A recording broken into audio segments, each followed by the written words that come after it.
Perkenalkan, nama saya Lugede Sri Pratnya Sumiryasi Pendit dari kelompok 9. Di sini saya akan melanjutkan presentasi dari teman saya, yaitu Rika, dengan topik pembahasan kami memilih bidang wirausaha. Nah, Rika sebelumnya sudah menjelaskan tentang hal-hal apa saja yang perlu dipertimbangkan dalam memilih suatu bidang wirausaha. Kali ini saya akan menjelaskan tentang bagaimana cara-cara untuk memulai suatu usaha baru. Dalam membuat suatu usaha baru, maka kita perlu melewati beberapa tahapan. Di antaranya, yang pertama, menentukan produk. Untuk memulai sebuah usaha, maka kita perlu menentukan produk apa yang akan menjadi usaha kita. Dalam menentukan produk ini, kita dapat melihat berdasarkan 3 hal.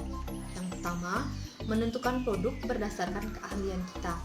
Kita bisa melihat apa yang bisa kita buat, apakah kita ahli dalam memasak atau ahli dalam membuat kerajinan. Jadi dari keahlian tersebut, kita bisa membuat suatu produk untuk usaha kita. Yang kedua, menentukan produk berdasarkan tren.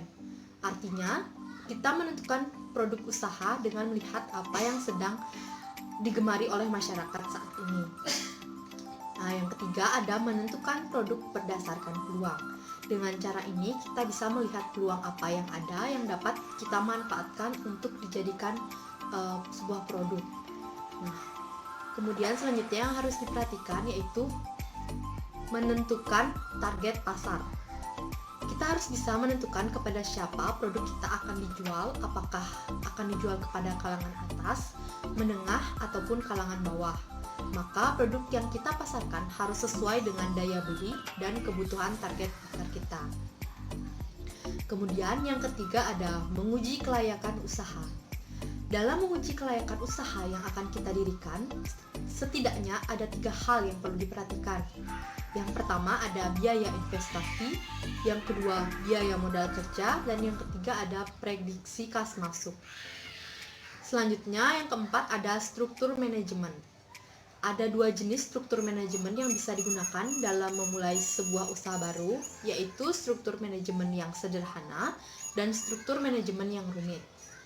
Manajemen sederhana yaitu hanya ada kita sebagai bos dan karyawan sebagai anak buah yang membuat produk. Tidak ada manajemen lainnya. Sedangkan manajemen yang cukup rumit, selain kita sebagai bos dan karyawan sebagai anak buah yang membuat produk, kita harus membuat manajemen-manajemen lainnya, seperti manajemen keuangan, operasional, pemasaran, dan yang lainnya. Yang kelima ada modal. Dalam membuat suatu usaha baru, modal bukan hanya sebatas uang, tapi juga tenaga dan waktu. Modal, tenaga, dan waktu ini akan mudah didapat ketika kita memiliki keinginan yang kuat untuk memulai sebuah usaha.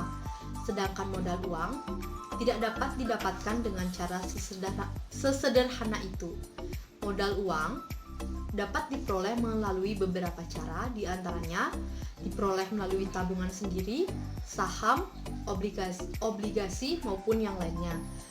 Dan yang terakhir yaitu bentuk usaha. Kita dapat menentukan bentuk usaha apa yang kita inginkan, apakah bisa berbentuk usaha perorangan, PT, CV, ataupun bentuk usaha lainnya yang mungkin dapat kita lakukan. Sekian presentasi dari kelompok kami, mohon maaf apabila ada kesalahan kata.